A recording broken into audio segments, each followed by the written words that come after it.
It is Wednesday, May 13th. I happen to be wearing a wig, and I don't know if that's like making the difference or what, but I literally have been like hackled, and someone like opened their car as they're trying to make a corner, and I don't respond to things like that.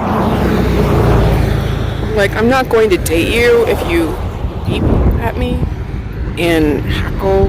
That's not okay. And I don't know what these people think, but so then this guy, acted like, why am I not coming over to his car? And I'm like thinking to myself, that's ridiculous. I'm not gonna walk over to some strange guy's car.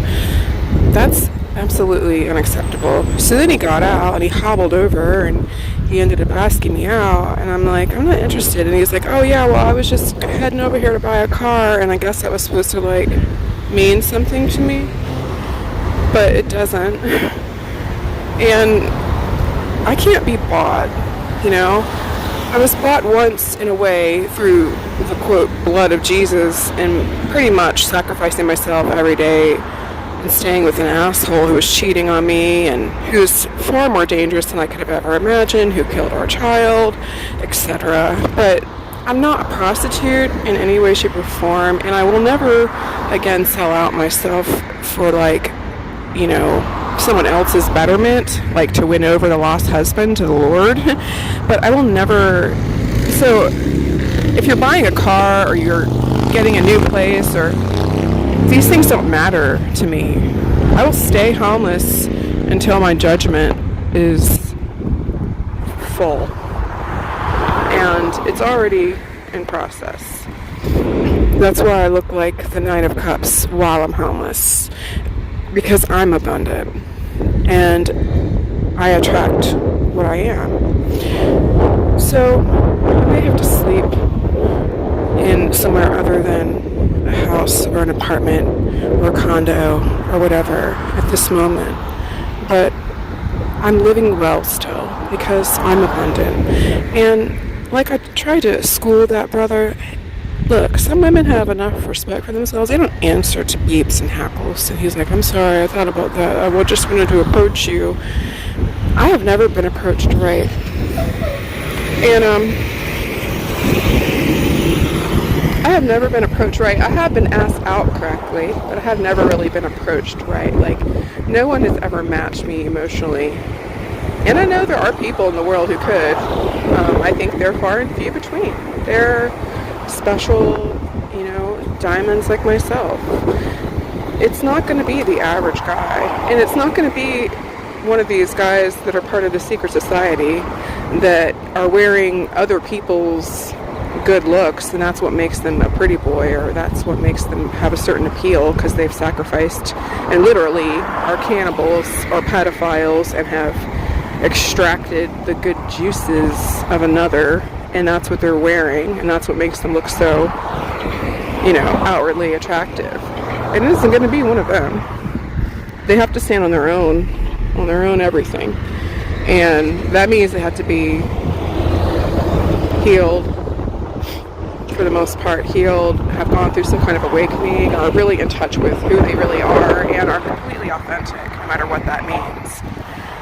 Because if we can't be authentic, then we're still moving from like a trauma-based position, which all these people in the secret societies, like, really, they've given themselves over to, if you want to say demonic, but just some attachments, dark attachments.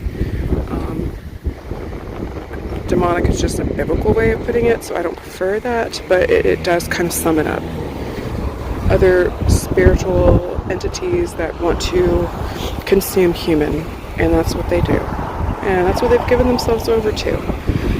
My gut tells me this guy was one of them. And he didn't even look good. But even if he looked good, or had himself pulled together a little bit better, because if you're not homeless, like, why don't you have yourself pulled together a little bit, unless you work construction? I got myself pulled together pretty well for being unhoused. But it is hard when you're unhoused, because the thing you don't have that makes it... This guy has his music up too loud that just pulled up at this light, but I'm still waiting on my bus. But I think the hardest thing I've said before when you're unhoused is like not just really having somewhere you can just be, you know, somewhere you could just sit that, you know, obviously isn't a sidewalk or isn't somewhere dirty, somewhere that you can just sit and, you know, do some writing if you want. Now, I could go to a library, but, you know, even if I'm sitting at a Starbucks or a grocery store with a table and you know, but I can't do like my makeup there. I can't, you know, floss my teeth there. I can't, you know, pull out my new wig and thin it out, you know, and it's just like hard trying to find somewhere to do certain things, but just, I would say overall, just to like have somewhere to sit, just somewhere to be, somewhere where, you know, you're allowed to be and you're not like bothering anybody. You're also not being like an eyesore, because, you know, it's really odd if like someone is in public brushing their teeth, let's say, right? But like brushing our teeth is something that we need to do, and I want to do that. And so I also don't really feel great about doing that at like a grocery store bathroom or really like, you know, any bathroom that's public. I feel like it's you know, moves past what's really acceptable. And only exception I'll make is like maybe at a gym, because, you know, and it's not my only time of brushing my teeth, it's like the second time. But, you know, washing your face and taking your makeup off and things like that. Just somewhere to be. But anyway, this was more just about like, you know, having boundaries. Like people, wow, there's so many people who just don't have a clue about any perception that other people might have boundaries, even if you don't. Even if you think beeping and honking and all that, like, oh my god, are like we 14 again? Because maybe then was it like, oh, you know, someone's beeping at me. But it's not now. Grow up.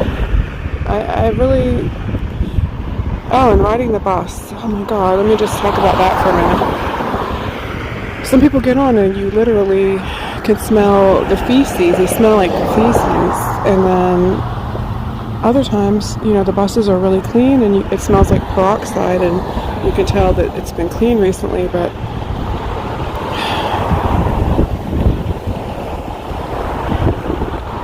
it's hard when the buses are like overcrowded and you just are next to whoever.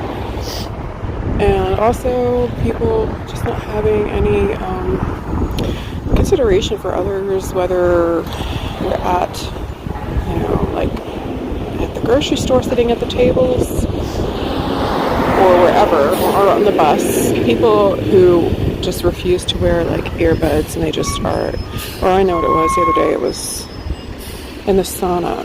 It's supposed to be a quiet place. It says that on the sign, like, shh, this is a quiet place. But in the sauna at the gym, the lady was speaking a different language, but she was speaking very loudly, and she was having a complete full conversation in the sauna. And I finally did say something to her.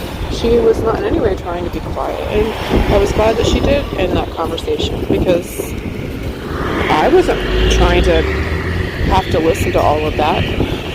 And some of these conversations I have to listen to, that people are having, like on the bus, like a guy was having an in-depth conversation about dating white girls. He was black, but his whole perspective was, it was the wrong, he might be dating a white girl, and of course I don't have any problem with interracial, quote, interracial dating, because we're not really all these races.